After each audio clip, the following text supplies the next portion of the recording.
On question 27, I want to combine the logarithms, and I can do that with the quotient rule. And it's because of this subtraction sign right here. So to use the product or quotient rule, it has to be an addition or subtraction sign on the outside between two logarithms.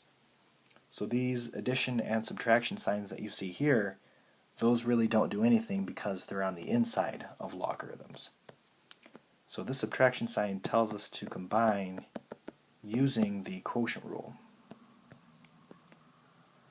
So this is log base 5 of x plus 1 over x minus 1 is equal to 2.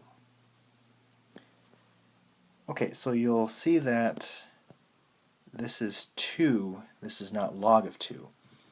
So because that's not on the inside of a logarithm, we are going to have to use the transformation here and transform it into its equivalent exponential form. So it's going to be 5 raised to the 2 is equal to x plus 1 over x minus 1.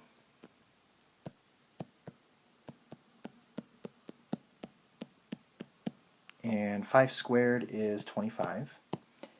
And I'm actually going to write that as 25 over 1 because I can solve this like a proportion. Now when you solve proportions, you find the cross products, meaning you cross multiply here. So that will get you 25x minus 25 is equal to x plus 1. So if you subtract x from both sides and add 25 to both sides, you get 24x is equal to 26. And then if you divide both sides by 24, you get 26 over 24. And then if you reduce, you get 13 over 12. And if you plug that back into the original, it does not make any of the logarithms 0 or negative.